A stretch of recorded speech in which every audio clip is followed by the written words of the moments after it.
இவ்வளோ தற்கொலை சொல்கிறாங்க தெரியுதா? நேற்று பார்த்தீங்கன்னா தஞ்சாவூரில் விஜய் பிரச்சாரம் முடிச்சு வரும்போது பார்த்தீங்கன்னா பைக்கில் வந்திருந்தாங்க. அதான் விஜய் பின்தொடர்ந்து அந்த பைக்கில் வந்திருந்தாங்க. அப்போ பார்த்தீங்கன்னா ஒரு 3, 4 பேர் கீழே விழுந்துருக்காங்க. அந்த பசங்கள்லாம் இப்போ கவலை கடனில் இருக்காங்க. என்ன சொல்கிறது இதெல்லாம்? 41 பேர் செத்ததுக்கு அப்புறமும் நீங்கள் திருந்த மாட்டீங்க. தொண்டர்களாக இருந்தீங்கன்னா விஜய் சொல்கிறாரு வேலூர் மீட்டிங்லேயே என்ன பின்தொடர்ந்து வராதீங்க சொல்லிட்டு. அப்போ நீங்க கேட்டிருக்கணும். நீங்க தொண்டர்கள் கிடையாது. நீங்க ஒரு ரசிகர் கூட்டம், விஜய பார்க்கணும், விஜய் என் கடவுள் அந்த கூட்டம் நீங்க. அதனால தற்குறி தான், தொண்டன் தான். இதுக்கான பாதிப்பு யாருக்கு? அவங்க அப்பா, அம்மாவுக்கு தான் இருக்க போகுது, அவனுக்கு தான் இருக்க போகுது. இப்போ பாருங்க ஐசியூல இருக்கான். காலேஜ் போறேன்னு சொல்லிட்டு அவங்க அப்பா பேட்டி கொடுக்குறாரு. பிள்ளையை காப்பாற்றணும்ல, இதுக்கு பிறகாச்சும் பிள்ளையை திருந்தணும்ல, அதுக்கு நம்மளால முடிஞ்சதை செய்வோம். 41 பேர் செத்தவங்களே பார்க்காதீங்க, இங்கே தான் வந்து பார்க்க போகிறேன். விஜய் பார்க்க போய் காவல்கிழமை ஐசியூல இருக்கான். மண்டையில் ரத்த கசிவு வந்திருக்கு. கால் ஃப்ராக்சர் ஆயிருக்கு. தற்குறி தாங்க.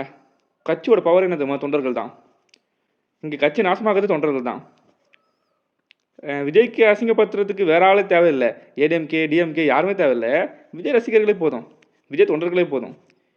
இந்த மாதிரி ஒரு சம்பவம் பண்ணி அவருக்கு கிடைக்கூட பர்மிஷனும் கிடைக்காத போயிடும். ஆல்ரெடி நிறைய பிரச்சனை வந்துட்டு தான் இருக்குது. இப்போ பர்மிஷன் சொல்லிட்டு இந்த மாதிரி பண்ணால் எப்படி பர்மிஷன் கொடுப்பாங்க? நீங்கள் ஒரு வாட்டி வரும்போது ஒருத்தர் சாவடிப்பீங்க, ஒரு வாட்டி வரும்போது ஒருத்தர் ஊந்து வாருவீங்க.